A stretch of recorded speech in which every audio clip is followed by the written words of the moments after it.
देखो हमने क्या किया था, एक तो हमने यू का फॉर्मूला बनाया था, एनसीवी डेल्टा टी।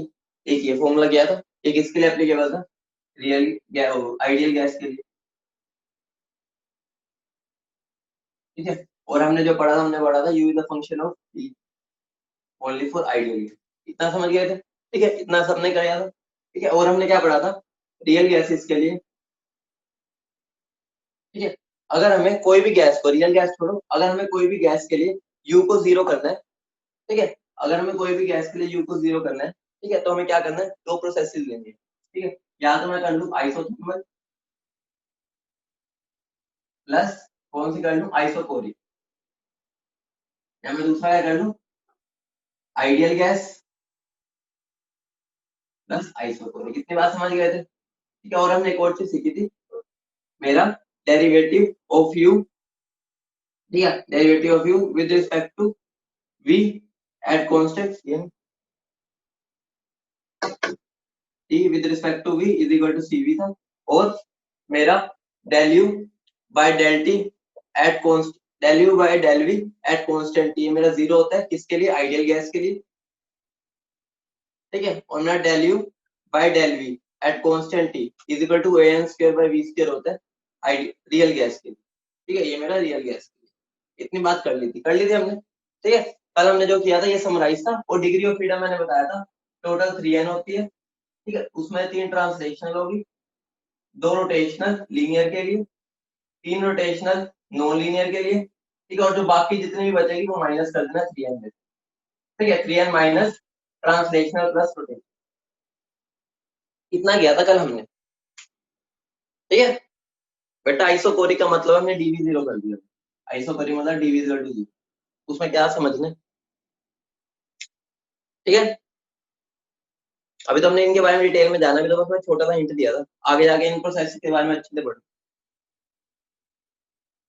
बेटा लीनियर है या नॉन लीनियर, केमिकल बॉन्डिंग तुम किस लिए पढ़ रहे हो? इसलिए पढ़ रहे हो ना ताकि तुम्हें शेप्स पता चले। तो शेप तो तुम्हें पता है ना, लीनियर कौन होता है, नॉन लीनियर कौन होता है।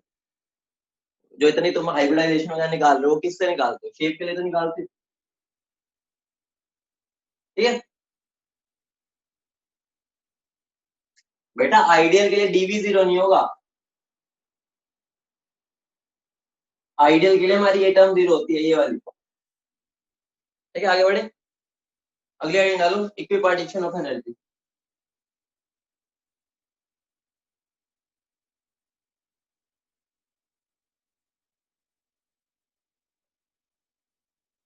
या हम इसको प्रिंसिपल ऑफ इक्विपार्टीशन एनर्जी भी बोलते हैं। ठीक है, हम इसको प्रिंसिपल ऑफ इक्विपार्टीशन एनर्जी बोलते हैं, इक्विपार्टीशन एनर्जी बोलते हैं। ये या लॉ ऑफ इक्विपार्टीशन, लॉ लगा दो। ठीक है, तो बोलोगे अलग होगा। ठीक है, law of equipartition of energy. ठीक है, ये लॉ मुझे क्या कहता है, ध्यान से सुनना। ये लॉ मुझे ये कहता है, देखो मेरी जो एनर्जी है ना, जो मेरी इंटरनल एनर्जी है, वो मेरी इक्वली डिस्ट्रीब्यूटेड होती है। इक्वली डिस्ट्रीब्यूटेड कैसे, मतलब कि जो मेरा हर एक डिग्री ऑफ फ्रीडम है ना, मतलब ये क्या कहता है, मेरी 3 डिग्री ऑफ फ्रीडम आई थी, ट्रांसलेशनल और एक रोटेशनल और एक वाइब्रेशनल। ये 3 डिग्री ऑफ फ्रीडम आई थी, बोलो हाँ या ना। ये तीनों थी, बोलो ये तीनों थी। ठीक है, ये मुझे लोग क्या कहता है कि ट्रांसलेशनल और रोटेशनल, मान लो मेरी 1 डिग्री ऑफ फ्रीडम है। ठीक है, 1 डिग्री ऑफ फ्रीडम मेरा हाफ के टी कंट्रीब्यूट करेगा, इसका भी 1 डिग्री ऑफ फ्रीडम, इसका भी हाफ के। ठीक है, और लेकिन जो वाइब्रेशनल डिग्री ऑफ फ्रीडम है ना, वो 1 डिग्री ऑफ फ्रीडम उसका केटी कंट्रीब्यूट करे। समझ रहे हो मतलब कि क्या कह रहा है? मान लो जैसे, मान लो मैंने मोनोएटॉमिक किया था, मोनोएटॉमिक, मोनोएटॉमिक के लिए मेरी कितने डिग्री ऑफ फ्रीडम आई थी, 3 आई थी, बोलो हाँ या ना। और तीनों की तीनों ट्रांसलेशनल थी, बोलो या हाँ या ना। ठीक है, बताता हूँ। ठीक है, एक एक ट्रांसलेशनल डिग्री ऑफ फ्रीडम 3 आई थी, इसका मतलब क्या हो गया, एक मेरा कितना कंट्रीब्यूट करेगा, हाफ के टी, तो 3 कितना करेंगे, 3 कितना करेंगे, 3/2 के टी, बोलो हाँ या ना। ठीक है, या अब याद करो, याद करो, मेरी बात को ध्यान से सुनना, ये बात मेरी ध्यान से सुनना। काइनेटिक थ्योरी ऑफ गैसेस में हमने एक फॉर्मूला बनाया था, याद है, kinetic energy is equal to 3/2 k T, जब हम एक मॉलिक्यूल की बात करते हैं। ठीक है, ये यही तो है, समझ रहे हो, ये कहाँ से आया था, वो इक्विपार्टीशन एनर्जी थ्योरम से आता है एक तरह से। ठीक है, समझ गए। बेटा जब एक मोल के लिए बात करते थे वो आरटी हो जाता था, एक मॉलिक्यूल के लिए बात करते थे केटी। ठीक है, अगर तुम एक मोल की बात कर रहे हो तो यहाँ पर आरटी कर लो, हम एक अभी मॉलिक्यूल की बात करते हैं। ठीक है, ये जब हम एक मॉलिक्यूल की बात करते हैं तब क्या आता है ना, जब एक मोल की बात करते थे यार, यहाँ पर भी वही हो जाएगा। अभी हम एक, हितांशु बेटा पढ़ाई पर ध्यान दे लो थोड़ा सा, रिजल्ट नीट का आएगा, जब आएगा तब देखेंगे, अभी इधर देखो। ठीक है, समझ गए? तो हम क्या लिख सकते हैं, अकॉर्डिंग टू इक्विपार्टीशन एनर्जी। ठीक है, according to equipartition, according to law of equipartition of energy, the translational and rotational degree of freedom, या each translational and rotational degree of freedom, इसको ऐसे कर लो, according to law of partition of energy, each translational and rotational degree of freedom contribute half kT and each vibrational degree of freedom contribute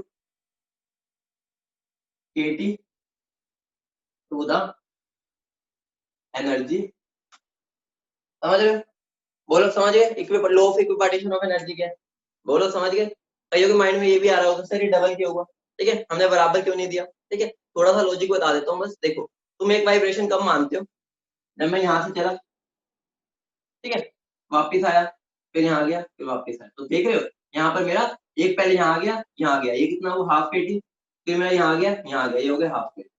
तो एक vibration तब मानते हो ना जब मैं यहाँ से यहाँ गया, फिर वापिस आया, फिर यहाँ से यहाँ गया, फिर वापिस आया, इस वजह से इसका डबल हो गया। समझ गए बेटा? यहाँ पर के मेरा बोल्ट्जमैन कांस्टेंट है, ये मेरा बोल्ट्जमैन कांस्टेंट है, और जो मेरा टी है वो टेम्परेचर है केल्विन। ठीक है, और ये वाला टी मेरा ट्रांसलेशनल के लिए है, इसको मैं पूरा लिख देता हूँ वरना तुम्हें टेम्परेचर लगने लग जाएगी। ठीक है, ईच ट्रांसलेशनल एंड रोटेशनल, ऐसे लिख। ठीक है, समझिए? बोलो हाँ या ना, बोलो समझिए? ओ समझिए, बोलो। ठीक है, समझिए बेटा? एक्सपेरिमेंटल है, ये हाफ केटी होता है। ठीक है, एक degree of freedom half kT contribute करती है। ठीक है, बोलो बढ़े आगे। ठीक है, इसको इंटरनल एनर्जी कर लेना क्योंकि हम जनरली इंटरनल एनर्जी की बात करते हैं। ठीक है, इंटरनल एनर्जी। ठीक है, बढ़े आगे, ये तो बोल दो कहाँ खो गए सारे। अब तुम सब इनकी वैल्यू निकाल सकते हो। मान लो मैं मोनो एटॉमिक के लिए बात करता हूँ, मोनो एटॉमिक, मोनो एटॉमिक के लिए मेरी कितनी एनर्जी हो जाएगी? ठीक है, कितनी हो जाएगी? 3/2 kT। बोलो हाँ यार, बोलो यही होगी। ठीक है, डायटोमिक के लिए क्या हो जाएगी? 3/2 kT प्लस कितनी होती टोटल 6, 3/2 kT, तो कितनी हो गई? 3 kT। बोलो हाँ या ना, समझ रहे हो? बोलो, ऐसी सारी निकाल सकते हो, बोलो निकाल लोगे? समझ गए ना? एक एक मान हाफ केटी करके तो 3 आती है, डायटोमिक में 3 ट्रांसलेशनल होती है, 3 रोटेशनल होती है। ठीक है, ऐसे ट्राइएटोमिक के लिए भी निकाल सकते हो। ठीक है, ट्राइएटोमिक के लिए यू क्या हो जाएगा? 3/2 kT प्लस, अगर लीनियर है तो 2/2 kT प्लस ये कितना हो गया? 5, 5 और मेरे 4 हो गई, 4/2 kT। ठीक है, तो ये मेरा कितना आ जाएगा? ये बन जाएगा मेरा 3, 2 और 3, 3 और 8 और, ठीक है 5, तो ये मेरा कितना बन जाएगा? 4.5, यही बनेगा। बोलो समझ गए?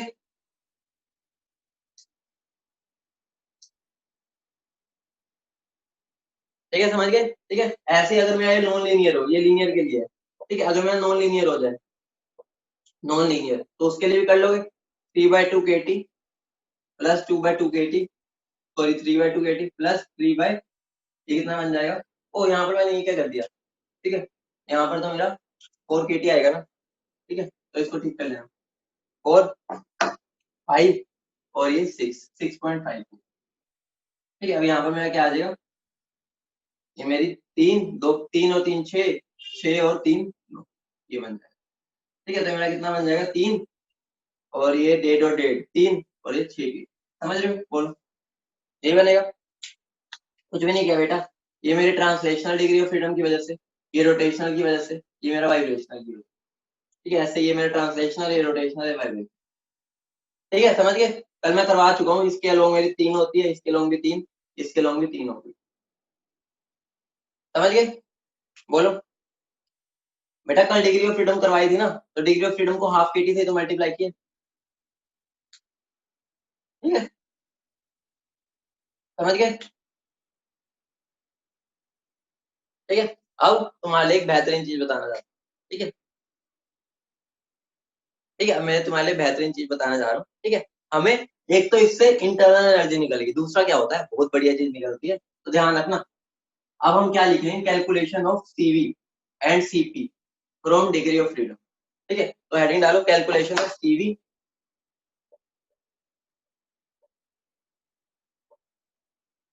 And CP and CP from degree of freedom. ठीक है, ध्यान रखना, एग्जाम में कई बार वो सीपी और सीवी नहीं देता। ठीक है, कई बार वो हमें सीपी और सीवी नहीं देता, हमें खुद निकालना पड़ता है, तो हम किसकी हेल्प लेंगे, इसकी हेल्प लेंगे। ठीक है, समझ रहे हो, मैं वैसे तुम्हें शॉर्टकट ही बता दूंगा, लेकिन एक बार समझ लो। ठीक है, देखो, मेरा मान लो मैं मोनो एटॉमिक की बात कर रहा हूँ। मोनो एटॉमिक में मेरी टोटल डिग्री ऑफ फ्रीडम कितनी आई थी, बोलो। 3 आई थी, बोलो हाँ या ना, कितनी आई थी, बोलो, सब बोलेंगे, बोलो 3 आई थी। ठीक है, अगर मैं U1 की बात करता हूँ, ठीक है, तो मेरी 3/2 केटी होगा या नहीं होगा, बोलो हाँ या ना। अगर मैं U की बात करता हूँ सिंपली, मेरा 3/2 केटी होगा, होगा, बोलो हाँ या ना।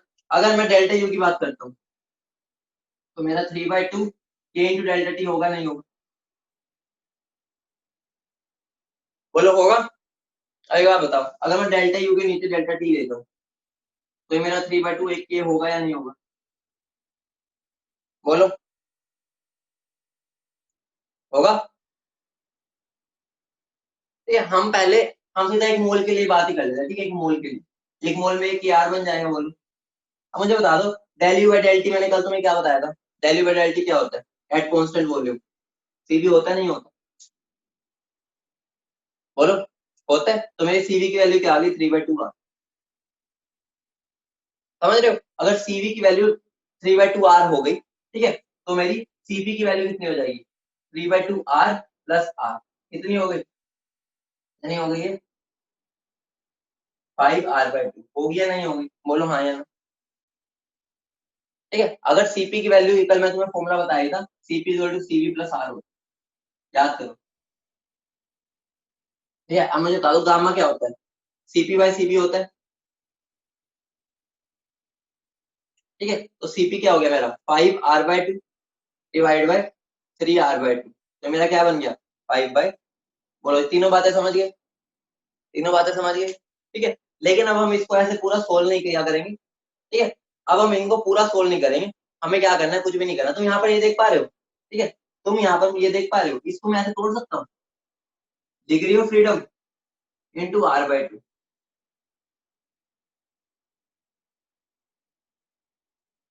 बेटा गामा वैसे कांस्टेंट होता है, तुम्हें वो गामा वैल्यू गिवन होगी बस। ठीक है, गामा सीपी बाय सीवी होता है मतलब। ठीक है, तुम इसको ऐसे लिख सकते हो, degree of freedom into r/2। बेटा कल मैंने फॉर्मूला बताया था, Cp equal to Cv plus R होता है, हमने ऐसे लिखा था, Cp minus Cv equal to R. ये फॉर्मूला मैंने बोला तो था, रिवाइज करके आया करो, ऐसे अगर नहीं करके आओगे ना तुम पागल हो जाओगे थर्मो में। रिवीजन जरूरी है, आसान है लेकिन रिवीजन जरूरी है बिल्कुल। ठीक है, तो यहाँ से आया ये, समझ रहे हो। अब यहाँ पर इधर इधर बात ध्यान दो, क्या मैं इसको ऐसे लिख सकता हूँ, बोलो। 3 मेरी डिग्री ऑफ फ्रीडम थी ना, 3 को मैंने r/2 से मल्टीप्लाई कर दिया, तो मेरा सीवी आ गया। ठीक है, तो हमारा शॉर्टकट क्या बन गया, हमारा शॉर्टकट ये बन गया, हमें डिग्री ऑफ फ्रीडम को r/2 से मल्टीप्लाई कर देना, मेरा सीवी आ जाए। ठीक है, लेकिन बहुत मजेदार बात है, ध्यान से सुनना, मेरी हीट कैपेसिटी में ना, ये मेरी हीट कैपेसिटी तो है, सीपी और सीवी क्या है मेरी? मेरी हीट कैपेसिटीज है। ध्यान दो ना, हीट कैपेसिटीज में हम वाइब्रेशनल डिग्री ऑफ फ्रीडम नहीं लेते, समझ रहे हो? हीट कैपेसिटी में हम वाइब्रेशनल डिग्री ऑफ फ्रीडम को काउंट नहीं करेंगे जब तक वो खुद ना कह रहे कि काउंट करो, ठीक है? तुम्हारे सिलेबस में नहीं होता कि हम उसको काउंट करें। अब रीजन है क्यों काउंट नहीं करते, क्योंकि जो वाइब्रेशनल डिग्री ऑफ फ्रीडम होती है ना, ध्यान से सुनना, vibrational degree of freedom high temperature पर एग्जिस्ट करती है, ठीक है? और हम जनरली रिएक्शंस रूम टेम्परेचर पे या लो टेम्परेचर पर करते हैं, बहुत हाई पर नहीं करते। अगर बहुत हाई पर नहीं कर रहे तो वाइब्रेशन जनरेट ही नहीं होती। तो समझ रहे हो कि हमें जो वाइब्रेशनल डिग्री ऑफ फ्रीडम है ना, उसको काउंट ही नहीं करना जब भी हम सीपी या सीवी निकालें। बोलो समझ रहे हो? मतलब हमें रोटेशनल लेना है और हमने बस ट्रांसलेशनल लेना है। अब आसान हो गया, या तो अब तो वो निकालना ही नहीं है, ठीक है? ठीक है, तो सारा नोट कर लिया, रब कर दो। ये तो मैंने समझा दिया कि कैसे आया। अब एग्जांपल दे दो, एग्जांपल तो दूंगा ही सारे। ये मैंने तुम्हें समझा दिया कि कैसे आया। डिग्री ऑफ फ्रीडम ये शॉर्टकट मैंने निकलवा दी, ठीक है? ये शॉर्टकट का बहुत काम है, ठीक है? अब तुम्हें बार बार ये डिराइव नहीं करना पड़ेगा, ठीक है? ठीक है, समझ गए? कर दूं रब? बेटा क्या ये गामा है, गामा, ठीक है? तो मैं इसको रब कर रहा हूँ और हम सबके लिए निकाल लेते हैं। बाकियों के लिए तुम निकाल के दोगे, मैं काफियों के लिए तुम्हें निकलवा, ठीक है? ठीक है, तो सबसे पहले हम मोनोएटॉमिक की बात ही कर लेते हैं, ठीक है? मोनोएटॉमिक के लिए, मोनोएटॉमिक के लिए डिग्री ऑफ फ्रीडम क्या है, जल्दी बता दो, जल्दी बता दो डिग्री ऑफ फ्रीडम क्या है, सब बोलेंगे, ठीक है? तो मेरा डिग्री ऑफ फ्रीडम कितने आए थे? 3 आए थे टोटल, ठीक है? तो इसका मतलब क्या हो गया, मेरा यहाँ पर सीवी की वैल्यू क्या आ जाएगी, क्या हो जाएगी? 3r/2। यहाँ पर लिख लेना शॉर्टकट में, ठीक है? मेरा सीवी क्या हो जाएगा? Degree of freedom into r/2, ये हमारा शॉर्टकट। ये मैंने समझा दिया कहाँ से आया वो, समझिए? तो सीपी कितना हो जाएगा? 3r/2 प्लस r, तो कितना हो गया? 5r/2, ठीक है? तो यहीं से गामा क्या हो जाएगा? सीपी बाय सीवी, तो ये कितना बन जाएगा? 5r/2 डिवाइड बाय 3r/2, तो कितना आ गया? 5/2, ठीक है? अब हम चलते हैं डायटोमिक, ध्यान से सुनना। डायटोमिक, डायटोमिक के लिए F क्या आया था, जल्दी बोलो। डायटोमिक के लिए F क्या आता है? जल्दी बोलेंगे, सब बोलेंगे, जल्दी। टोटल, तो टोटल बताओ बेटा, टोटल, ठीक है? 6 आया था, ठीक है? लेकिन 6 में मेरे कौन कौन थे? 3 ट्रांसलेशनल थे, 2 रोटेशनल थे और 1 वाइब्रेशनल, यही था। तो मैं वाइब्रेशनल को तो लेना ही नहीं है, ठीक है? वाइब्रेशनल को नहीं लेना, तो टोटल मेरे कितने हो गए? 5। बोलो हाँ या ना, ठीक है? तो मैं यहाँ पे मेरे सीवी कितना आ जाएगा? 5r/2। सीपी कितना आ जाएगा? 7r/2, समझ रहे हो? आर ऐड कर दिया, ठीक है? और फिर मेरा गामा कितना आ जाएगा? 7/5। बोलो हाँ या ना, बोलो, समझ गए? बोलो, आगे बढ़े, ठीक है? ट्राई एटॉमिक पे चलते हैं, ट्राई एटॉमिक लीनियर पे चलते हैं, लीनियर, ठीक है? लीनियर, उसमें मेरी टोटल डिग्री ऑफ फ्रीडम वैसे कितनी आती है? 9 आती है, ठीक है? उसमें से 3 मेरी होती है ट्रांसलेशनल, 2 होती है रोटेशनल, और बाकी कितनी बचती है? 5। 5 बचे कितनी? 4, ठीक है? 4 वाइब्रेशनल, ठीक है? तो ये मेरा कांटा हो जाएगा। बेटा वो लीनियर है या नॉन लीनियर, तुमने केमिकल बॉन्डिंग में इतनी सारी शेप्स तो कर ली है, अब जान लोगे बच्चे की। केमिकल बॉन्डिंग क्यों पढ़ रहे हैं हम? शेप्स वगैरह पता करने के लिए तो पढ़ रहे हैं। अब तुम्हें किसी ने बताया नहीं वहां पर, तुम्हें जितेंद्र सर ने बताया नहीं यहाँ पर मेरा CO2 लीनियर होगा। लीनियर मतलब क्या? जो एक ही लाइन में आ रहे हो। SO2 की मेरी शेप ऐसी होती है। कभी तुमने SO2 को ऐसे देखा है? अब जब से तुम केमिकल बॉन्डिंग पढ़ रहे हो, तुमने वाटर को कभी ऐसे देखा है? वाटर को ऐसे, वाटर को हमेशा ऐसे बना रहे हो। क्या ये एक ही लाइन में आ रहे हैं तीनों एटम? नहीं आ रहे, तो ये नॉन लीनियर हो गए। बेटा ऐसे क्वेश्चन क्यों पूछते हो कि लीनियर का कैसे पता चलेगा? केमिकल बॉन्डिंग में और क्या कर रहे हैं, जो एक लाइन में आ जाए वो मेरा लीनियर हो जाएगा, जो एक लाइन में ना आए वो मेरा नॉन लीनियर, ठीक है? और यहाँ पर मेरी क्या हो जाएगी टोटल? यहाँ पर भी मेरी 5 आ जाएंगी, ठीक है? अगर ये 5 आ गई तो मेरा सीवी कितना आ जाएगा? 5/2r। सीपी कितना हो जाएगा? 7/2r, ठीक है? तो मेरा गामा क्या हो जाएगा? 7/5। मतलब क्या हो गया? मेरा डायटोमिक और ट्राइएटोमिक लीनियर के लिए सेम वैल्यू आती है। समझ रहे हो? बोलो, बोलो, समझ रहे हो? ऐसे नॉन लीनियर के लिए कर लोगे, नॉन लीनियर के लिए, नॉन लीनियर, ठीक है? मेरा ट्राइएटोमिक नॉन लीनियर, ठीक है, तो बताओ टोटल डिग्री ऑफ फ्रीडम कितनी होनी चाहिए? 9। 9 में से 3, 3 और ये 3, ये तो काउंट नहीं करेंगे। ठीक है बेटा, गामा कांस्टेंट है बताया, तो सीपी बाय सीवी को गामा बोल देते हैं, कांस्टेंट है। गामा कोई कांस्टेंट होता है जो डिफरेंट गैसेस के लिए डिफरेंट होता है। गामा बस सीपी बाय सीवी का रेशियो है, उसका हमने नाम रख दिया गामा, और कुछ भी नहीं है। अब यहाँ पे मेरा कितना हो जाएगा? 6। तो यहाँ पर मेरा क्या हो जाएगा? सीवी की वैल्यू क्या हो जाएगी? ठीक है, 6 × r/2, यही होगी। ठीक है, सीपी की वैल्यू कितनी हो जाएगी? 8 r/2। गामा की वैल्यू कितनी हो जाएगी? 8/6, तो जो कि क्या हो गया? 4।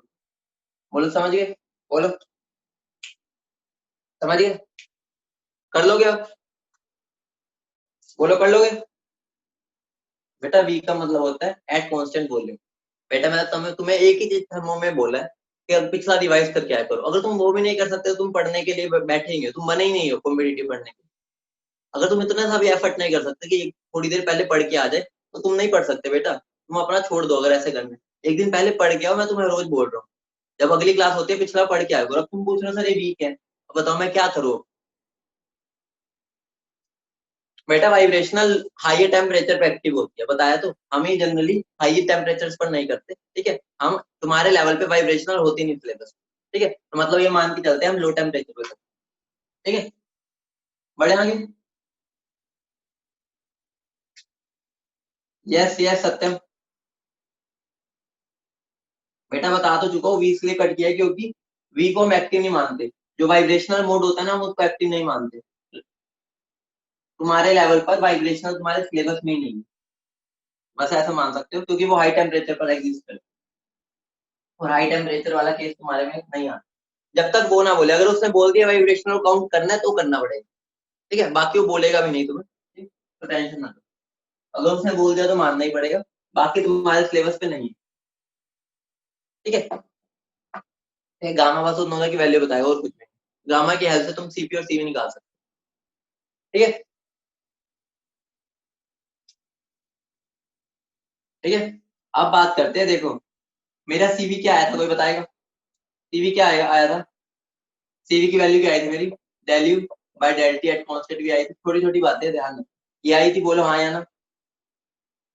बोलो हिमांशु, ये क्या है? ये आई थी, बोलो। अब मुझे बताओ, अगर मान लो मैं यू और टी का ग्राफ बना रहा हूँ। ठीक है, मान लो कुछ ऐसा मेरा कोई ग्राफ है। ठीक है, ऐसा कुछ ग्राफ। ठीक है, अब मुझे बता दो, अगर मुझे यहाँ इस पॉइंट पर स्लोप निकालनी होती है तो मैं कैसे करता हूँ? बताओ। इस पॉइंट पर अगर मुझे स्लोप निकालना है तो मैं कैसे निकालता हूँ? उसका डेरिवेटिव लेता हूँ। बोलो, टेंजेंट बोल रहे डेरिवेटिव बोलो। ठीक है, तो मैं यहाँ पर क्या करता हूँ? मैं D you by D T बोलता हूँ। यही करता हूँ, डेरिवेटिव ही करूंगा इसका। ठीक है, तो यहाँ पर मेरी इस डेरिवेटिव की वैल्यू क्या है? बोलो, बोलो। D you by D T derivative की वैल्यू क्या आती है मेरी? सीवी होती है ये मेरी। ठीक है, तो मैं क्या बोल सकता हूँ? स्लोप ऑफ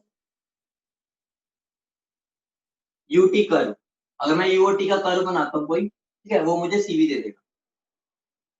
समझ रहे हो? मतलब कि इनडायरेक्टली अगर वो सीवी देना चाहे, वो तुम्हें ग्राफ से भी दे सकता है। तो मैं क्या बस उसकी स्लोप की वैल्यू निकालनी है और वो सीवी होगा। समझ गए? बोलो।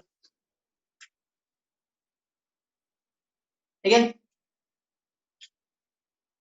अब एक और बात कर ही लेते हैं। ठीक है, हमने अभी तक सीवी की वैल्यू सॉलिड्स और लिक्विड्स के लिए नहीं निकाली।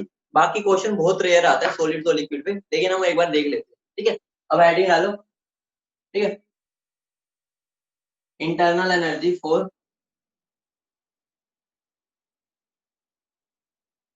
Solids and liquid. ठीक है, बस तुम्हें एंड में तो फॉर्मूला याद रखना, मैं लिख देता हूँ। ठीक है, डेली के मेरा आया था, डेली बाय डेल यू। ठीक है, sorry, del u by del t at constant v d t, plus del u by del v at constant t d v. ये आया था, बोलो। हमने ये वाला फॉर्मूला पढ़ा था, बोलो। ये वाला फॉर्मूला तो कॉमन है हर जगह, बोलो हाँ या ना। बोलो। ठीक है, अब मुझे बताओ, सॉलिड और लिक्विड क्या कंप्रेसिबल होते हैं? बोलो हाँ या ना। सॉलिड और लिक्विड कंप्रेसिबल होते हैं? या नहीं होते? बोल दो। नहीं होते, बहुत कम होते हैं, मतलब कि बहुत कम। तो अगर कंप्रेसिबल नहीं है तो डीवी जीरो होगा या नहीं होगा? बोलो हाँ या ना। हम तो नेग्लिजिबल मान के चलते हैं ना, ठीक है, तो ये जीरो होगा या नहीं होगा? ठीक है, तो मेरा डीवी जीरो हो जाएगा उनके लिए। डीवी जीरो हो गया तो फिर से मेरा डी का क्या बन गया? Del e by del t, ये बन गया। बोलो। ठीक है, अब तुम इसको वही वापस इंटीग्रेट कर लो। ठीक है, अब हमें तुम्हें कुछ भी नहीं करना। ठीक है, इसको हम क्या बोल सकते हैं? सीवी। इस वैल्यू को हम क्या बोलते हैं? सीवी। ठीक है, इंटीग्रेट कर लो तो यहाँ पर मेरा फिर वही बन जाएगा। ठीक है, डेली क्या बन जाएगा? CV delta T. ठीक है, समझ गए? हमें मतलब इनडायरेक्टली फॉर्मूला वही मिल गया। ठीक है, बाकी ध्यान रखना, सॉलिड्स की जो हीट कैपेसिटी होती है ना, हीट कैपेसिटी, वो टेम्परेचर पे डिपेंड करती है। ठीक है, जनरली करती है, गैसेस की नहीं करती, लेकिन सॉलिड्स की करती है। अगर डिपेंड करती है तो हम क्या करेंगे? तो मैं समझ आ गई ना, अगर डिपेंड करते तो मेरा डेली क्या आ जाएगा? सीवी इंटू डी टी का integral from t one to T. फिर हम ये वाला फॉर्मूला यूज करेंगे। पता है ना सबको? अगर वो डिपेंड करेगी तो वो इंटीग्रेशन में चला जाएगा, अगर डिपेंड नहीं करता तो बाहर आ जाता है। सबको पता है ना? तो वो सिचुएशन पे डिपेंड करेगा वो सीवी की वैल्यू क्या दे। ठीक है, अगर ये जनरली हमारा सॉलिड्स और गैसेज में, ये सॉलिड्स और लिक्विड में ये यूज होता है, गैसेज में जनरली ये यूज होता है। आया दोनों एक ही तरफ से। ठीक है, इसको इसी से हम ये ला सकते हैं। बोलो, समझ गए? बोलो, अब आगे बढ़े। ठीक है, अगली हेडिंग डालो हीट। अगली हेडिंग डालो हीट।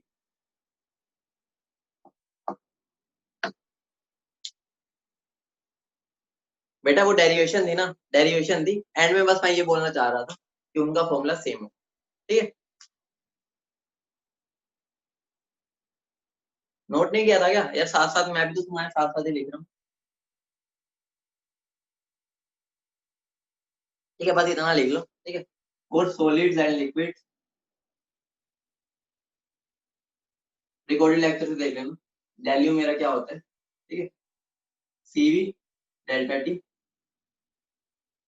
ये कब होता है? If Cv is not function of temperature, not function of temperature. ठीक है, और दूसरा फॉर्मूला क्या बन जाएगा? Del u is equal to integral of Cv d from t one to t. अब ठीक है, बस तुम्हें इतना ध्यान रखना, ये कब होगा? जब मेरा CV is a function of temperature. अब ठीक है। ठीक है, तुम्हारा बेटा लगभग यही फॉर्मूला यूज होता है। जब यूज होगा ना वो वाला एक आधा क्वेश्चन मैं तब करवा दूंगा। मैंने तुम्हें एग्जांपल तो दे दिया था कि फंक्शन का मतलब क्या होता है।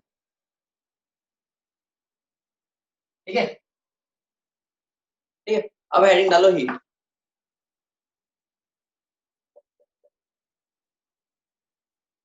हीट मेरा एक मोड ऑफ एनर्जी ट्रांसफर था या नहीं था? मैं लिख सकता हूँ मोड ऑफ एनर्जी ट्रांसफर। बोलो हाँ या ना।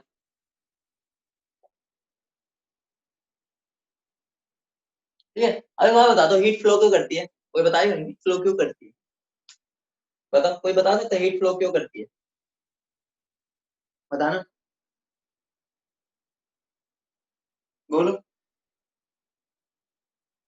हाँ, क्योंकि टेम्परेचर डिफरेंस होता है, इस वजह से फ्लो करती है जनरली। तो हम बोल सकते हैं, तुम्हारे जनरली हम यही बोल सकते हैं कि heat flow due to temperature difference, heat flow due to temperature, heat flow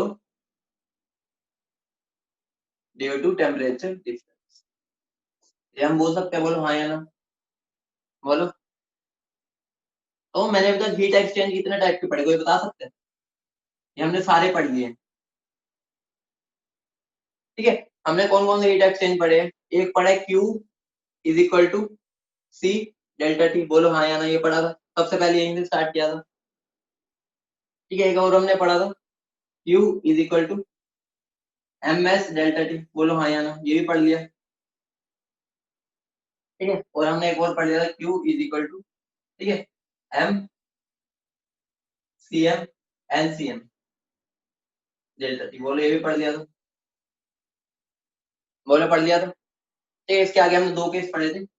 अगर मेरा कांस्टेंट वॉल्यूम पे होगा तो सीवी डेल्टा टी होगा, और अगर मेरा कांस्टेंट प्रेशर पे होगा तो सीपी डेल्टा टी। इतना हम सब पढ़ बैठे। ठीक है।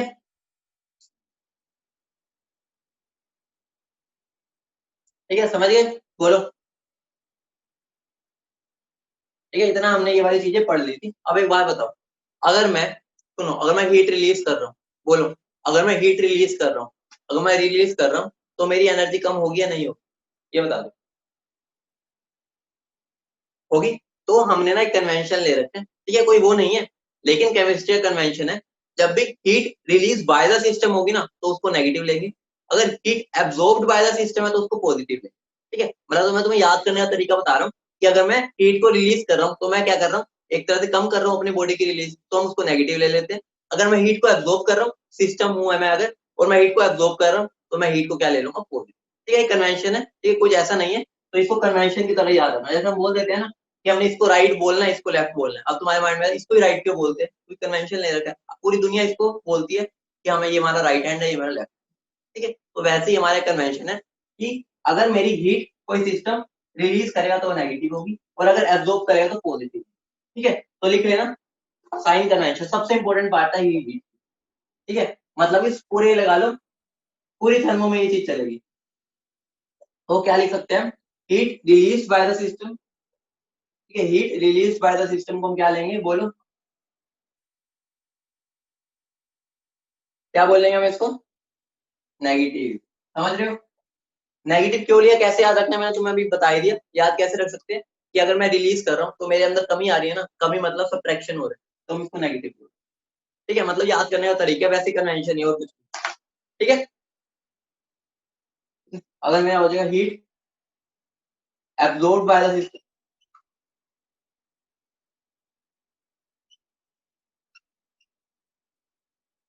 ठीक है, समझिए, ठीक है, समझिए। एक इम्पोर्टेंट बात बता दो, तुम इतने दिनों से बोल रहे हो ना सर थर्मो फिजिक्स और केमिस्ट्री में क्या फर्क है, फिजिक्स और केमिस्ट्री में क्या फर्क है, यही फर्क है। ठीक है, फिजिक्स में हमारा ही कन्वेंशन उल्टा हो जाता है। ठीक है, अभी तुम फिजिक्स में पढ़ोगे तब देखना, अभी तुम ये मान के चलोगे release by the system negative, absorb by the system positive. ठीक है, तुम्हें वहां पर कभी लगे कि हमें वहां पर तो ये पढ़ाया था, दोनों में अपोजिट चलता हो। ठीक है, अपोजिट इसलिए चलता है क्योंकि फिजिक्स में ना, फिजिक्स में हमारा इंटरेस्ट होता है सराउंडिंग में। ध्यान से सुनना, बता भी देता हूँ, फिजिक्स में हमारा इंटरेस्ट होता है सराउंडिंग्स को स्टडी करने में, और केमिस्ट्री में हमारा फोकस होता है सिस्टम पे। ठीक है, तो इस वजह से हमारे जो साइंस होते हैं वो रिवर्स हो जाते हैं। ठीक है, बाकी तुम्हें बस ये समझना था, मैंने बता दिया फर्क। एक बात बताओ मुझे, क्या मैं इसको ऐसे बोल सकता हूँ, heat release by the system को ये बोल सकता हूँ, heat absorb by the surrounding, बोलो हाँ या ना, बोलो, बोल सकता है नहीं बोल सकता। अगर मैं कोई हीट को रिलीज कर रहा हूँ, ठीक है, अगर मैं सिस्टम हूँ हीट को रिलीज कर रहा हूँ तो मेरा सराउंडिंग उसको एब्जॉर्ब कर रहा हूँ, बोलो हाँ या ना। तो इसका मतलब क्या हो गया, वो तुम्हें ना झांसे में लाने के लिए ऐसे भी बोल सकते हैं, तुम्हें समझना पड़ेगा। ठीक है, heat release by the system हम नेगेटिव ही लेते हैं, हमें सिस्टम की रिस्पेक्ट में बात करनी है, वो जान के बोल देगा heat absorb by the surrounding. अगर वो heat absorb by the surrounding बोल रहा है ना, समझ आना कि सिस्टम में तो रिलीज ही की होगी, तो सिस्टम की तो नेगेटिव ही होगी। ठीक है, समझ गए, ये तो ऑब्वियस सी बात है, इतनी तो कॉमन सेंस वाली बात। ठीक है, आगे बढ़े। ठीक है, अब अगली हेडिंग डालू वर्क। ठीक है, तो सबसे पहले उनके कन्वेंशन की बात ही कर लेते हैं। ठीक है, वर्क की बात आई गई है तो पहले कन्वेंशन की बात की। ठीक है, यहाँ बेटा मैंने बाई को लिख दिया यहाँ। हाँ ठीक है, ठीक है, इतना ठीक है। अब हम बात करते हैं वर्क की। ठीक है, अब ध्यान रखना, अगर मैं वर्क कर रहा हूँ तो मेरी एनर्जी कम होगी या नहीं होगी, बोलो, अगर मैं वर्क कर रहा हूँ मेरी एनर्जी कम होगी, होगी, तो इसको भी ऐसे याद कर सकते हो। ठीक है, मैंने तरीका बता दिया, work is done by the system अगर हो जाए तो मेरा नेगेटिव होगा, work done on the system हो जाए, ठीक है, अगर मैं work done on the system हो जाए तो मेरी पॉजिटिव होती है। कन्वेंशन है और कुछ भी नहीं।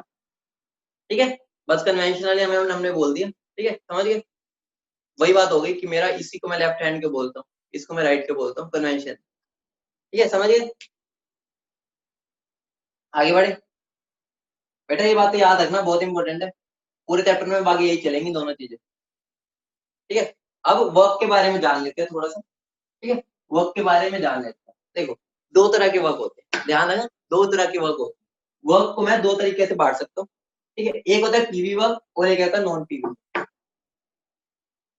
ठीक है, बेटा सराउंडिंग पे मत जाओ, मैंने तुम्हें एग्जांपल दे दिया। ठीक है, सराउंडिंग वाले बात को छोड़ो वैसे, और फिजिक्स में हम सराउंडिंग पे फोकस करते हैं, हमारा यहाँ सिस्टम में फोकस हो। ठीक है, तो वर्क में दो तरह की होता है, एक पीवी वर्क होता है और एक मेरा नॉन पीवी वर्क होता है। ठीक है, मेरे पास दो तरीके के वर्क होते हैं, एक पीवी वर्क और एक नॉन पीवी वर्क। अब बात आती है पीवी वर्क क्या होता है? वो वर्क जिसमें मेरा प्रेशर की वजह से वॉल्यूम में चेंज आता है, समझ रहे हो? वो वर्क यहाँ से तुम्हें नाम से पता चल रहा है पीवी वर्क, मतलब कि प्रेशर जनरेट की वजह से, ठीक है, प्रेशर डिफरेंस की वजह से मेरा वॉल्यूम में चेंज आता है। जैसे जैसे मान लो मैं पिस्टन, ठीक है, मान लो मैं पिस्टन, ठीक है, और ये आगे मेरी गैस पड़ी है, अगर मैं उसको दबाऊंगा, अगर मैं दबाऊंगा तो मैं क्या कर रहा हूँ? प्रेशर लगा रहा हूँ, बोलो, प्रेशर लगा रहा हूँ। अगर प्रेशर लगा रहा हूँ तो मैं उसकी वॉल्यूम में छेड़छाड़ कर रहा हूँ, बोलो हाँ या ना? वॉल्यूम में छेड़छाड़ कर रहा हूँ, बोलो, ठीक है। अगर वॉल्यूम में छेड़छाड़ कर रहा हूँ तो मेरा मतलब क्या हो गया? वो मेरा कैसे टाइप का वर्क हो गया? PV work. बोलो समझे नहीं समझे? बोलो समझे नहीं समझे? ठीक है, और हम नॉन पीवी वर्क की बात करते हैं, जिसके अंदर वर्क तो हो रहा है मेरा, लेकिन उसमें प्रेशर की वजह से नहीं हो रहा, मतलब प्रेशर की वजह से वॉल्यूम नहीं चेंज हो रहा, वैसे ही मेरा वर्क हो रहा है जैसे ग्रेविटेशनल। ठीक है, मान लो मैं यहाँ से ऊपर गया, क्या मेरा कोई वॉल्यूम में चेंज आया? अगर मैं नीचे से ऊपर जा रहा हूँ, ठीक है, कोई वॉल्यूम में चेंज आया? नहीं आया। तो वो मेरे सारे नॉन पीवी वर्क हो गए। जैसे हो गया इलेक्ट्रिकल वर्क, इलेक्ट्रिकल वर्क में क्या कोई वॉल्यूम में चेंज आता है? इलेक्ट्रॉनिक तो फ्लो करता है, कुछ भी नहीं होता। इलेक्ट्रिकल वर्क हो गया, ग्रेविटेशनल वर्क हो गया, जो सारे मेरे वर्क है ना, ये मेरे नॉन पीवी वर्क में आते हैं। और जो हम नॉर्मली पिस्टन वाले की बात करें, ठीक है, पिस्टन कंप्रेशन एक्सपेंशन, वो मेरा पीवी वर्क है। ठीक है, तो हम इस पूरे चैप्टर में जनरली इनसे डील करेंगे। अभी के लिए हम इनसे डील करेंगे। ठीक है, अगर मैं टोटल वर्क डन की बात करूँ ना, तो मेरा हमेशा वो PV plus non PV work के बराबर है। ठीक है, लेकिन हम उसके अंदर जनरली जो क्वेश्चंस करेंगे, ठीक है, हम इसमें उसको जीरो कर देते हैं, जिसकी वजह से मेरा वर्क पूरा का पूरा पीवी वर्क की वजह से। ठीक है, समझ रहे हो? बेटा पीवी वर्क मतलब कि हम जो जनरली पिस्टन वाला काम करेंगे ना, हम उसके बारे में पढ़ेंगे। मुझे डेफिनेशन वगैरह नहीं है, तुम्हें समझना था। ठीक है, ऐसा वर्क जो मेरा प्रेशर डिफरेंस की वजह से वॉल्यूम में चेंज होता है, उसको हम क्या बोलते हैं? पीवी। बस इतना समझना था, कोई पूछने नहीं वाला। ठीक है, अब मैं तुम्हें एक केस, तीन केस ले लेता हूँ। ठीक है, तीन केस ले लेता हूँ। मान लो ये मेरा एक कंटेनर है, ठीक है, ये मेरा कंटेनर है, ये मेरा पिस्टन है, यहाँ पे मेरी ये सारी गैस भरी हुई। बोलो ठीक है, समझ रहे हो? यहाँ पर मेरा प्रेशर कौन सा होगा? बोलो, अंदर से मेरा गैस कैसे प्रेशर लगाएगी? धक्का मारेगी कि भाई खुल जा खुल जा खुल जा, ये होगा नहीं होगा? ठीक है, तो यहाँ पे मैं प्रेशर और गैस बोल सकता हूँ। बोलो हाँ या ना? बोलो, बोल सकता हूँ, प्रेशर और गैस ही हो गया ना। और मैं बाहर से पिस्टन को मैंने जो रोका हुआ है, ठीक है, उसको मैं क्या बोल सकता हूँ? P external. बोलो हाँ या ना? बोल सकता हूँ, बोलो। ठीक है, अब मैं तीन केस दिखा देता हूँ तुम्हें। ठीक है, मेरा सबसे पहले केस वन। ठीक है, अगर मेरा जो प्रेशर ऑफ गैस है वो प्रेशर ऑफ एक्सटर्नल से बड़ा हो जाए तो क्या होगा? मान लो मैं गैस हूँ, ठीक है, मान लो मैं गैस हूँ, ठीक है, और मेरा ये आगे पिस्टन। हिल गया वो तुम्हारा। चलो मान लो मैं गैस हूँ, ये मेरा पिस्टन है। अगर मेरा प्रेशर ज्यादा है बाहर के प्रेशर से, तो मेरा क्या होगा? खुलेगा ये। बोलो, आगे की तरफ धक्का लगेगा इसको। ठीक है, अगर आगे की तरफ धक्का लगेगा तो क्या होगा? मैं एक्सपैंड करूंगा। बोलो, अगर मैं इसको धक्का मार देता हूँ तो मैं आजाद हो जाऊंगा, खुला हो जाऊंगा, मजे से अपना रहूंगा। ठीक है, तो मैं क्या बोल सकता हूँ कि मेरा जो, अगर ये वाला केस हो जाए, ये वाला केस, ठीक है, अगर ये केस हो जाता है तो वहां पर मेरी क्या होगी? एक्सपेंशन। बोलो समझे नहीं समझे? बोलो समझे नहीं समझे? ठीक है, समझ गए? समझ गए? अगर मेरा pressure of gas pressure of external से बड़ा हो जाए, ठीक है, मान लो ये मेरी गैस है, ये अंदर से धक्का मार रही है और एक्सटर्नल फोर्स इसको बाहर से धक्का मार रही है। अगर ये वाला प्रेशर बड़ा होगा, अगर ये बड़ा होगा तो मेरी गैस एक्सपैंड करेगी ना। ठीक है, एक्सपैंड करेगी, तो हम उसको क्या बोलेंगे? एक्सपेंशन। तो यहाँ पर मेरा क्या हो रहा है? एक्सपेंशन। अब ठीक है, बोलो, समझिए? बेटा प्रेशर जनरली 1 होता है, लेकिन मैंने उसको जनरल एक्सटर्नल बोल दिया ना, वो कुछ भी हो सकता है। मान लो मैं ही धक्का मार रहा हूँ, अगर मैं धक्का मार रहा हूँ तो वो एटीएम प्रेशर थोड़ी होगा, पी एक्सटर्नल मान के चलेंगे जनरल केस। ठीक है, बोलो, समझ गए? ठीक है, और एक बात बताओ, ये कब तक धक्का मार सकती है गैस? कब तक ये एक्सपैंड होती रहेगी? जब तक बाहर का प्रेशर और अंदर का प्रेशर बराबर ना हो। तो सोचो, ये गैस फैलती जा रही है, फैलती जा रही है, अपना अंगड़ाई लेते हो पूरी फैलती जा रही है, एक्सपैंड हो रही है। एक कंडीशन तो ऐसी भी आएगी ना कि वो एक्सपैंड होना बंद कर देगी। कब होगी एक्सपैंड करना बंद? जब मेरा क्या हो जाएगा, जब मेरा प्रेशर बाहर के प्रेशर के बराबर हो जाएगा। तो मैं क्या बोल सकता हूँ, ठीक है, at final condition, final condition पे क्या हो जाएगा, जो मेरी पी गैस है वो पी एक्सटर्नल के बराबर हो जाएगी। बोलो समझे नहीं? समझ गए? बोलो बोलो, यही होगा। ठीक है, अब दूसरा केस ले लेते हैं। मान लो ये मेरा केस 2 है, ठीक है। मान लो मेरा स्टार्टिंग में पी एक्सटर्नल बराबर है पी गैस, तो क्या होगा, ना गैस कंप्रेस होगी ना गैस एक्सपैंड होगी, तो गैस कहां पर रहेगी, वहीं पर रहेगी, और मेरा पिस्टन कुछ भी नहीं होगा। तो मैं क्या बोल सकता हूँ, नो मूवमेंट ऑफ पिस्टन, मतलब कि मेरा पिस्टन मूव ही नहीं किया, क्योंकि दोनों का बराबर है प्रेशर। ठीक है, अब तीसरे केस की बात करते हैं। तीसरा केस क्या है मेरा, जब मेरा प्रेशर ऑफ गैस कम हो जाए एक्सटर्नल प्रेशर। ठीक है, अगर मेरा बाहर से ज्यादा प्रेशर है, ठीक है, अगर बाहर वाले मुझे धक्का मार रहे हैं और मैं ऐसे पीछे चिपकता जा रहा हूँ, ठीक, कंप्रेस होता जा रहा हूँ, अगर मैं कंप्रेस होता जा रहा हूँ तो इनडायरेक्टली मैं क्या बोल सकता हूँ, यहाँ पर मेरा क्या होगा, कंप्रेशन। बोलो समझे नहीं समझे? कुछ भी नहीं है। अगर मैं बाहर से धक्का ज्यादा लगा रहा हूँ, अंदर से मेरा प्रेशर कम है, तो मेरी गैस क्या होगी, कंप्रेस होगी, कंप्रेस हो कंप्रेस होगी।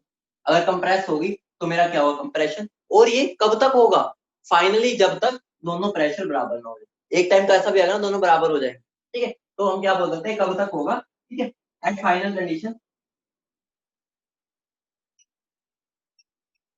मेरा जो पी गैस है वो बराबर हो जाएगा पी एक्स। बोलो समझ गए? इसको नोट कर लो। बोलो समझ गए?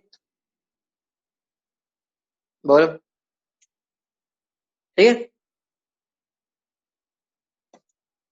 ठीक है, अब हम, हाँ इंजेक्शन मान लो, कुछ भी मान लो, ठीक है। अब हम एक्सपेंशन ऑफ गैस कर लेते हैं, एक केस कर लेते हैं, बाकी सारे तो हेडिंग डालो, एक्सपेंशन ऑफ गैस।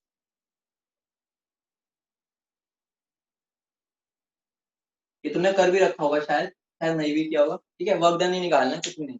मान लो यहाँ पर मेरी गैस है, ठीक है, मेरी गैस है, ये मेरा पिस्टन लगा हुआ, ठीक है, इसमें मेरी गैस है, ठीक है, यहाँ पे मेरा पी एक्सटर्नल वर्क कर रहा है, ठीक है, यहाँ पे मेरी पूरी की पूरी गैस, ठीक है। मान लो मेरा क्या हो रहा है, एक्सपेंशन हो रहा है, एक्सपेंशन कब होगा कोई बता सकता है? ठीक है, तो अगर मेरा एक्सपेंशन हुआ तो मेरा कुछ ऐसी कंडीशन बन जाएगी,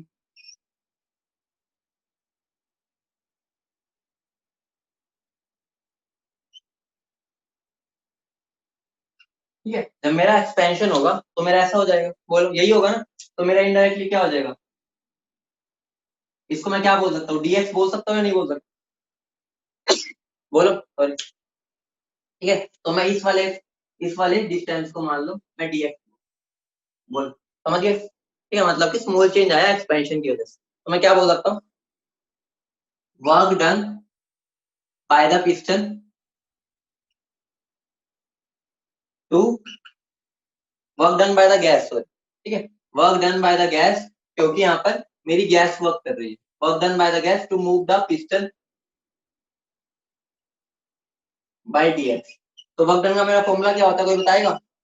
वर्क डन का formula F, force into displacement होता है, ठीक है, तो फोर्स इंटू डीएक्स लिख सकता हूँ इसको, बोलो लिख सकता हूँ, ठीक है, फोर्स इंटू डिस्प्लेसमेंट यही हो गया। अब मुझे बता दो यहाँ पर work done by the system है या नहीं है? अगर work done by the system होता है तो वर्क कैसा होता है, नेगेटिव होता है, तो यहाँ पे नेगेटिव आएगा नहीं आएगा? बोल, समझ रहे हो? एप्लीकेशन स्टार्ट हो गई इसकी, ठीक है, वर्क डन मेरा फोर्स इंटू डिस्प्लेसमेंट होता है, लेकिन यहाँ work done by the system है तो नेगेटिव हो जाएगा। समझ रहे हो? ठीक है, या तुम ऐसे भी बोल सकते हो कि जब मैं वर्क करूंगा, मान लो मैं वर्क कर रहा हूँ, ठीक है, मैं पढ़ रहा हूँ पढ़ रहा हूँ पढ़ रहा हूँ पढ़ रहा हूँ, ठीक है, पढ़ रहा हूँ तो मैं एनर्जी लूज कर, बोलो, तो एनर्जी में मेरा डिक्रीज आ रहा है, डिक्रीज आ रहा है, तो इनडायरेक्टली मेरा यही बता रहा है कि नेगेटिव मतलब डिक्रीज हो रहा है, एनर्जी कम हो रही है, ठीक है, समझ रहे हो? मेरी सिस्टम की एनर्जी कम हो रही है, यही बता रहा है वर्क करने की वजह से। ठीक है, अब एक बार बताओ मेरा फोर्स क्या होता है, प्रेशर इंटू एरिया होता है नहीं होता? प्रेशर इंटू एरिया होता है, बोलो, होता है, बोलो, ठीक है, ठीक है, बेटा हम इतना कंप्रेस नहीं कर सकते कि लिक्विड बन जाए। अब हम लिक्विड वाली बात ही नहीं करते, हम इतना ही कंप्रेस करते कि वो गैस ही रहे। ठीक है, मैंने तुम्हें बता ही रखा है कि लिक्विड को अगर मुझे गैस को लिक्विड में कन्वर्ट करना है तो टेम्परेचर पर भी ध्यान देना होगा। ठीक है, ऐसा नहीं है कि हम तुम प्रेशर से तुम लिक्विड बना दोगे, अब तो तुम रिलेट कर सकते हो। ठीक है, तो यहाँ पर मैं इसको ये लिख सकता हूँ, नहीं लिख सकता? बोलो। तो मुझे बता दो, तो मेरा वर्क डन क्या हो जाएगा? माइनस पी इंटू ए इंटू डी एक्स होगा या नहीं होगा? बोलो हाँ या ना। और सॉरी यहाँ पर मेरा डी डब्ल्यू होगा। ठीक है, क्योंकि यहाँ मेरा अगर डी एक्स का चेंज आ रहा है तो वर्क डन का डी डब्ल्यू होगा ना। ठीक है, तो मेरा डी डब्ल्यू होगा। बोलो, स्मॉल चेंज की बात कर रहे हैं ना अभी हम। ठीक है, तो ये होगा या नहीं होगा? अब मुझे बता दो मैं इसको क्या बोल सकता हूँ? एरिया इंटू विड्थ को क्या बोलूंगा मैं? बोलो। वॉल्यूम। तो मैं इसको वॉल्यूम बोल सकता हूँ, तो मेरा वर्क डन के डी डब्ल्यू क्या हो जाएगा? Minus P. और एक बात बताओ, हम किस प्रेशर के अगेंस्ट काम कर रहे हैं? ये बता दो, हम किस प्रेशर के अगेंस्ट काम कर रहे हैं? P external. बोलो। तो जो यहाँ पर मेरा प्रेशर है, ये मेरा इनडायरेक्टली क्या पी एक्सटर्नल ही होगा, क्योंकि हम इसके अगेंस्ट काम कर रहे हैं। ठीक है, जिसके अगेंस्ट करते हैं उसी के अगेंस्ट तो वर्क डन होता है। ठीक है, तो यहाँ पर मैं ऐसे लिख सकता हूँ। बोलो, लिख सकता हूँ। अब मुझे बता दो बेटा एरिया। बेटा एरिया इसका है, इसका एरिया। ठीक है, जो पिस्टन है, पिस्टन का एरिया। ठीक है, पिस्टन के एरिया को अगर उसकी वॉल्यूम से वो करेंगे, ठीक है, तो मेरा क्या हो जाएगा? वहां पर ये वॉल्यूम आ जाएगा। ठीक है, ये वाला वॉल्यूम, ठीक है, ये पूरा वॉल्यूम, ये मेरा डिस्टेंस था। ठीक है, ये डिस्टेंस है।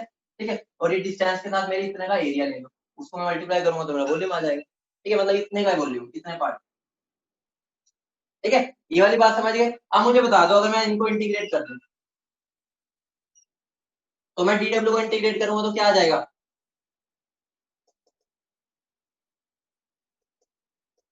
बोलो, वर्क आ जाएगा। मैं तुम्हें बता रखा है। ठीक है, इसका इंटीग्रेशन हमेशा चेंज देता है। ठीक है, ये मेरा क्या हो जाएगा? माइनस पी एक्सटर्नल बाहर आ जाएगा। डीवी का इंटीग्रल क्या हो जाएगा? V two minus v one होगा या नहीं होगा? या डेल्टा वी। तो मेरा वर्क डन का फॉर्मूला क्या बन गया? बोलो।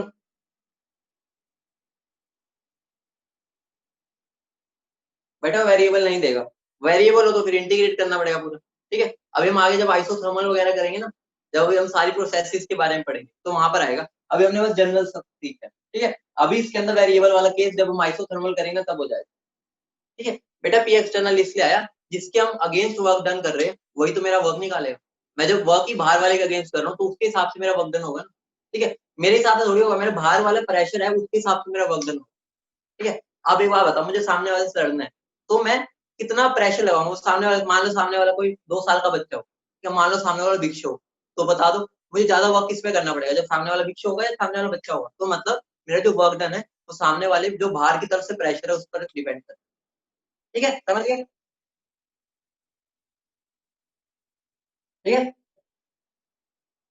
और यहाँ से मैं 2 चीजें निकाल सकता हूँ, फिर आज की क्लास एंड कर। ठीक है, मैं यहाँ से 2 चीजें निकाल सकता हूँ। मेरा वर्क डन का फॉर्मूला क्या हो गया? Minus p external v two minus p one. ये हो गया, ये हो गया। बताओ, अगर मुझे बता दो, ठीक है, अगर यहाँ से मुझे बता दो, ठीक है, अगर मेरी एक्सपेंशन हो रही है, बता दो अगर मेरी एक्सपेंशन हो रही है, ठीक है, इस केस में एक्सपेंशन हो रही है, तो तुम मत मुझे बता दो एक्सपेंशन में वी टू बड़ा होगा या वी वन बड़ा होगा? बताओ। वी टू बड़ा होगा। अगर वी टू बड़ा होगा तो ये दोनों क्या आएंगे? पॉजिटिव आएंगे, v two minus v one. तो मेरा वर्क डन कितना आ जाएगा? नेगेटिव। बोलो, समझे नहीं? समझ गए? ठीक है, एक्सपेंशन में मेरा v two greater than v one होता है ना। अगर इससे मेरा कंप्रेशन हो रहा हो, ठीक है, तो मेरा क्या होगा? वी वन बड़ा होगा वी टू से। बोलो, यही होगा। तो मेरा यहाँ पर वर्क डन कैसा आएगा? ये नेगेटिव और इसका भी एक नेगेटिव हो जाएगा, तो नेगेटिव नेगेटिव क्या हो जाएगा? पॉजिटिव। समझ रहे हो? अभी हमने क्या पढ़ा था साइन कन्वेंशन में? यही पढ़ा था ना। अगर work done by the system होता है तो नेगेटिव होता है, देख रहे हो? और work done on the system होता है तो मेरा पॉजिटिव होता है। कंप्रेशन में तो सिस्टम पर वर्क हो रहा है ना, मतलब सिस्टम को दबा रहे हैं, उसके ऊपर वर्क कर रहे हैं। एक्सपेंशन में सिस्टम वर्क कर रहे हैं तो वो नेगेटिव होता है। तो हम यहाँ से भी बोल सकते हैं, हम सीधा बोल सकते हैं अगर एक्सपेंशन हो रहा है तो वर्क डन नेगेटिव आएगा, कंप्रेशन हो रहा है तो वर्क डन पॉजिटिव। समझ गए? बोलो, समझ गए? ठीक है, इसकी यूनिट्स क्या होगी कोई बता सकते हैं? वर्क डन की यूनिट्स क्या होती है? वर्क डन की यूनिट्स क्या होगी?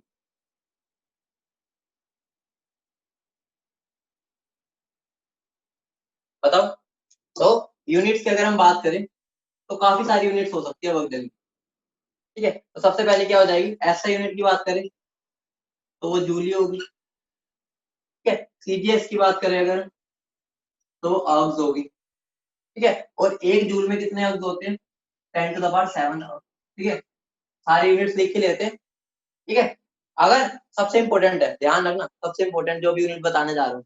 ठीक है, मेरा 1 ATM लीटर, वैसे कोई ये कन्वेंशन नहीं है, ठीक है, जनरल यूनिट है, अभी मैं बताऊंगा। उसके अंदर मेरे 101.3 जूल होती है। ठीक है, और अगर मेरा 1 बार लीटर आता है तो मेरी 100 जूल होती है। ठीक है, और एक और लिख लो साथ में, मेरा जो 1 ATM लीटर होता है ना, वो 24.2 कैलोरी के बराबर है। ठीक है, तो ये वाली दोनों इंपॉर्टेंट है सबसे ज्यादा तो ये वाली, मतलब इसको तो स्टार मार्क कर लेना। ठीक है बेटा, न्यूटन मीटर तो यही होगी, जूल ही तो होती है वो। ठीक है, तो हम सबसे ज्यादा इससे काम करेंगे, इस वाले से। तो ध्यान रखना, हमारी सबसे ज्यादा ये वाली यूनिट कन्वर्जन यूज होगी, तो इसको भूलना मत। ठीक है, समझ गए? ठीक है, तो जाते एक बार रिवाइज जरूर कर लिया करो। ठीक है, मैं बार बार बोल रहा हूँ, इसी चैप्टर में बोल रहा हूँ, बाकी मैं नहीं बोलता था। ठीक है।